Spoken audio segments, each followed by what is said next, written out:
Welcome back to the Cowpart Bros podcast. Jason and I are fresh off the first segment, just kind of detailing the fallout from the Chicago Blackhawks sexual assault report and the subsequent resignations from multiple high-profile coaches, general managers, the like.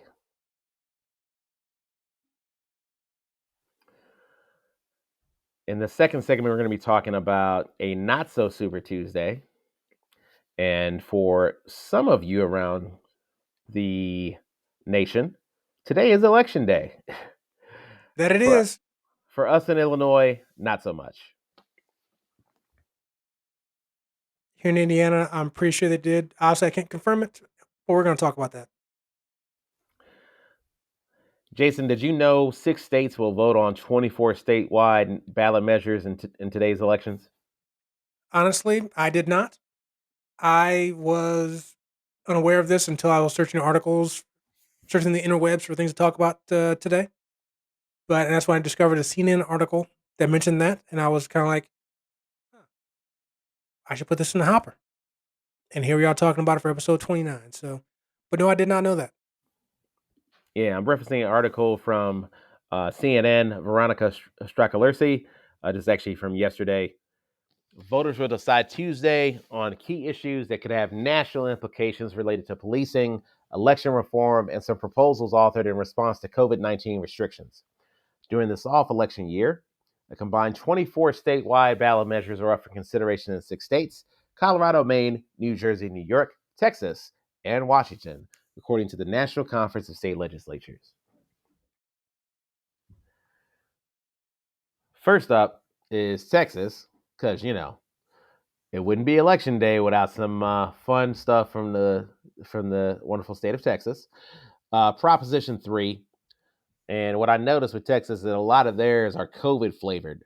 So, in response to COVID-19 restrictions, Texans will consider a constitutional amendment that will prohibit a state or a political subdivision, such as an elected official, from prohibiting or limiting religious services or religious organizations. So basically, they want you to be baptized in COVID. Well, I mean, we know Texas is huge. Well, supposedly huge to religion, full of Christian people that believe the faith. So they hold on to that strong. Church is important, which I get it. Um, but yeah, people were hyping mad about not being able to go to the church when they feel like they should be able to, despite a budding pandemic. That's just Texas being Texas, man. Um, and then they had a second proposition, Proposition 6. See, they just should have named it Proposition 3-6, because then I would have been more likely to go along with it, because that reminds me of 3-6 Mafia. So, Move on. Proposition 6 was also influenced by the COVID-19 restrictions during the height of the pandemic. So they're saying Proposition 6 would codify the right for long-term residents to designate an essential caregiver for in-person visitation.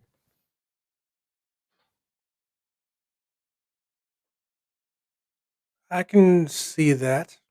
See, that's not as crazy Right.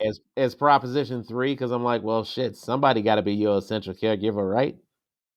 Yeah, this makes sense. Not that the first one didn't, but yeah, clearly this is important. So Yeah, this is not as absurd as the Proposition 3. agreed. Totally agree. But still, let's move on from Texas. Moving on to Minnesota. Policing. Minneapolis question 2. Calls to defund and dismantle the Minneapolis Police Department uh, in the wake of George Floyd's murder last year by former Minneapolis police officer Derek Chauvin. Question 2 would replace Minneapolis Police Department with a new Department of Public Safety overseen by the mayor and the city council. The new public safety department could have police officers, but the city will no longer be required to employ a minimum number of officers. If the measure is passed, the city would need to appoint a new public safety commissioner. So basically, they can still keep a certain amount if they want to, but they wouldn't have to. So if they wanted to just save money somehow, they could say, "Peace out." Yeah, I don't see that going over well. I the whole premise behind the defund the police movement is that first off, even potential allies who felt like, okay, the police overreach is getting out of hand, you still got to have cops in some capacity. I mean, well, they're still allowing for that. I mean, said they still can have them. They just don't have to have a minimum number like they do now. Which, Yeah, whatever you're proposing has to be whatever you're proposing. Number one has to take over at a certain point, and also, who's to say that this new public safety commissioner? I mean, it's like you're you're basically substituting masters. It's fucking stupid. Like it's it's like getting well-intentioned people to be on board with reparations for black people. You got to start off with something else. but moving on to another city about policing, Cleveland, good old Cleveland, East 1999. Anyway, ballot initiative issue 24 would establish a new civilian commission called the Community Police Commission, whose members will have final authority over the police department's policy and procedures, hiring and training, and disciplinary action. The mayor would appoint 13 commission members with the city council's vote of approval for a 4-year term. Under the initiative, the Office of Professional Standards, an independent agency that investigates non-criminal complaints against Cleveland police, would report the Civilian Police Review Board instead of the police chief.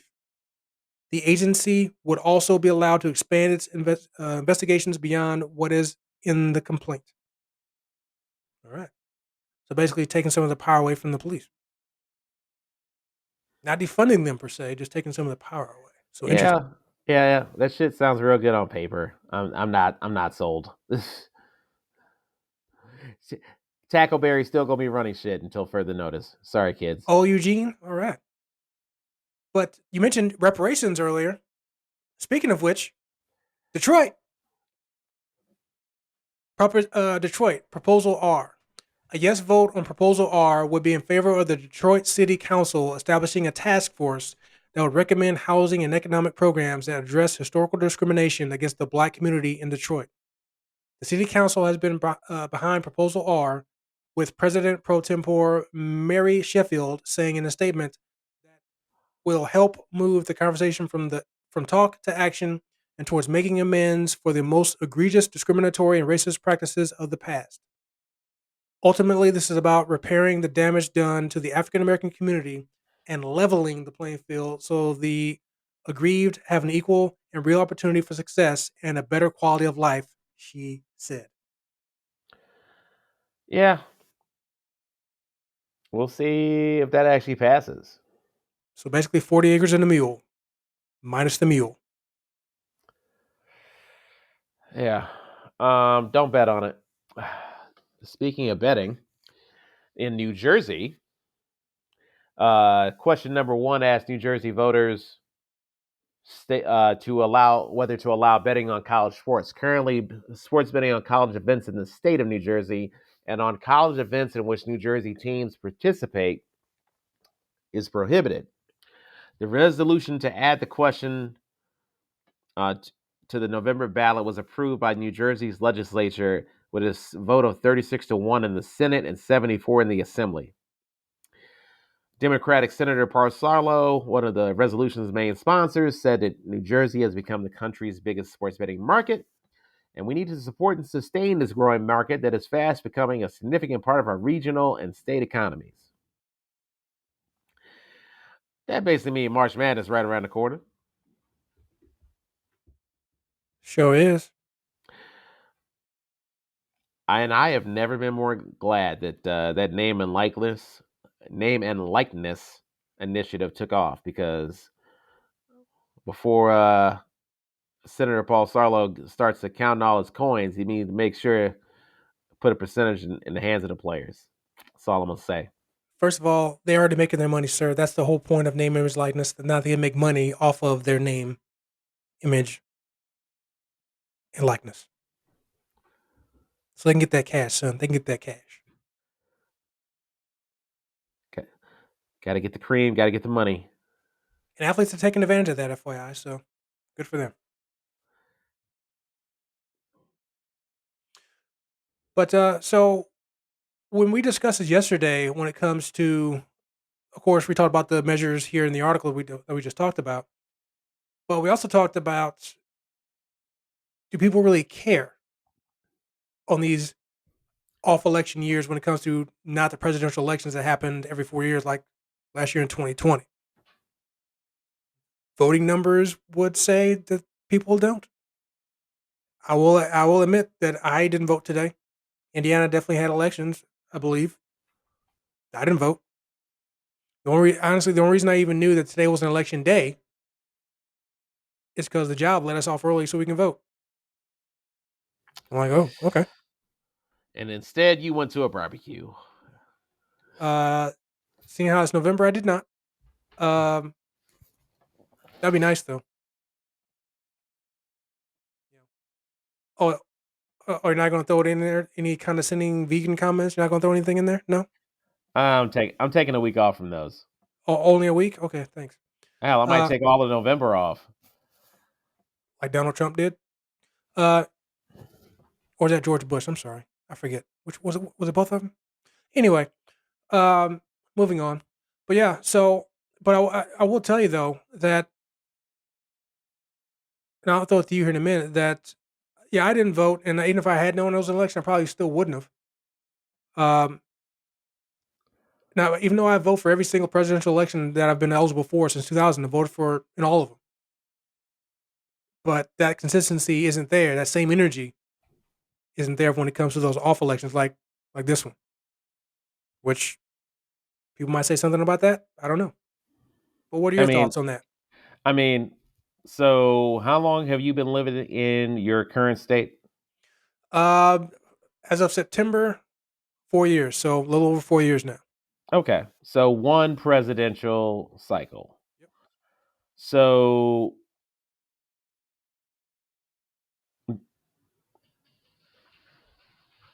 so I'm gonna answer your question because you did ask why do I think that people just aren't as engaged during the off election deal? First off, Illinois didn't have any elections going on, so fortunately, by sheer default, I'm in the clear.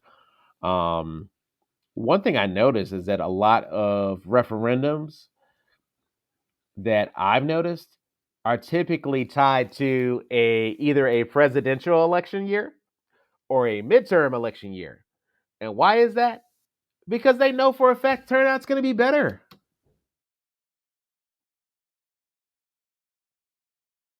That's probably smart strategy. I mean, like I said, I found some numbers from Marion County voting over the years, which I'll get into. But so you asked how long I lived in Indiana, and again, 4 years. Obviously, the show is called Cal Park Bros. So you and I both grew up in Illinois. I'm an Illinois guy, born and raised. Still my home state. Still love it. Is what it is. I've also spent 2 years living in Missouri. Excuse me. Didn't do any voting there either. Now, probably more so there than here. But the reason why I didn't vote for anything other than the presidential while I was here was because I don't. Strangely enough, I've been here for 4 years. I don't feel a connection here. Like it's like I'm not voting here. I'm not an Indiana guy. I ain't from here. I ain't voting. You know, which which may be kind of silly because yeah, I'm not from here, but I've been here for 4 years, and for the foreseeable future, this is where I'm at. So you would Right. think I had a connection, but I don't. You know, and, I mean, obviously in 2024, I'm going to vote again for the president for sure, no matter where I live. But I just don't feel like connection to vote, and definitely more so when I was in Missouri too for those 2 years. Didn't do any voting. They didn't have a presidential election there, but they had some other voting while I was there, and I just didn't do it. I just didn't feel like connection. I'm like, I ain't from here. I don't, you know, I live here, but I ain't from here. I ain't voting in Missouri. Right. Now, some of that was just defined. Some of that was just defined because I still felt a strong connection to Illinois, which I still do now. Oh, so it was an act of defiance. Okay. So Admittedly, yeah. Jason, it sounds like in a weird way you were still voting for laundry. Like you were voting for laundry. Like, how's that any different than like Illinois versus another state or Chicago versus another municipality? Uh,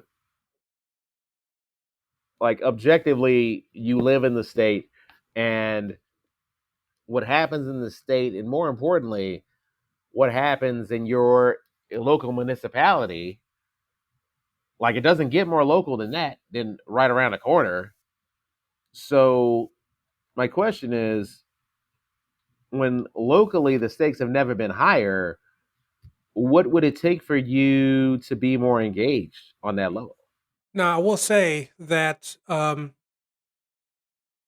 now obviously, I don't know fully what all the measures were being voted on specifically were in Indiana. I know a lot of it was school board stuff, other things as well. But even just mentioning the propositions in the other states, not saying Indiana's propositions are the same, but like those things you mentioned, if they were things being voted on here in this state, because it's stuff wouldn't care about. You know what I mean? I don't care about these COVID propositions. I don't care about the police being defunded. So I don't feel the urge to vote on that stuff. So I guess, and maybe that's why other people don't vote too. But I guess that's also a thing too. Like, even if I wanted to vote, why would I if the stuff they're being voted on is stuff either I don't care about or has zero effect on me? Like school board elections. Why would I care about school board elections when I don't have any kids? So stuff like that, again. So just an example, stuff I like mean, that's what's being voted on. Then so I will offer a counter to that. One, do you not pay tax dollars into your local school district? and this is probably highly my ignorance, but I have no clue. I'm sure I do, but I don't know. That's probably something worth looking into. Um, and even if you don't, your neighbors do. And ultimately, the investment in education will affect you, whether you know it or not. And I offer that a little kernel of wisdom because ultimately, your best hope and prayer is that those kids, they might be sassy as hell, but at least you don't want them to be idiots. So the investment in education will affect you, even though you ain't got any children. None and none suspected. FYI. Uh, been been deprived of a little godson, baby J. Hey, so I rely on other people to have kids for me, like yourself and my sibling. So you guys take care of that for me, and I'm good. I'll make a great uncle, and I'll leave it at that. Right. But but yeah, too. Hey, so I mentioned some numbers from just kind of an example here. So in the 2020 election, um, there were 670,000 plus registered voters just in Marion County in Indiana, which is where Indianapolis is. Only 394,000 people voted, which is about 58% turnout. But, and that's pretty consistent when it comes to all the election years for president going backwards. But, for example, the year prior, in a non presidential year, again, around the same amount of registered voters, 635,000, only 153,000 people voted, 24%. Huge drop. And again, that's pretty consistent among all the years, whether it be presidential or otherwise. 2018, 47%. Uh, 16, again, a presidential election, back up to 52%. Year before that, 22. He's even a number here of 7%. Um, so Yeah, again, and honestly, each individual has their own reason as to why they don't vote during the off years. I kind of express mine currently. Obviously, that may change as I get older. Now, and you have a valid point. I'm not going to disagree with that. Kudos to you for making a good one finally after 29 episodes. But I know we in this, right? But yeah, ultimately, people don't seem to care. Now, I will tell you this: you notice a huge difference too when it comes to the presidential elections. How many signs do you see in people's yards when it comes to vote Trump or vote Biden or whatever it is? To where today, I haven't seen a single sign in anybody's yard. I've been driving around all day, haven't seen a single sign, Well, not yeah, one. you don't have that national pull, that cult of personality, and interpret that as for doesn't irrespective of party, because every party's got them. Cult of personality. Love it. Yeah, man. It's really fascinating to see people not only you what you say is true. This is an issue where we have issues that need to be decided, and there is a lack of engagement. And I also think part of that is expecting people to turn out right after we just had a presidential election. You're expecting a lot out of your fellow man. I was thinking that same thing. Is there any kind of voter burnout? I mean, because obviously elections and voting has been shoved in our faces for like a year plus prior to the 2020 presidential election. Now that stuff's over, people maybe it's just like, I don't feel like voting. I'm done. Yeah, Where next year could be different, but right now is what it is. yeah, So I'll be very curious to see what the number is for Marion County, at least for this voter turnout, which I'm sure that will be available here in the coming days.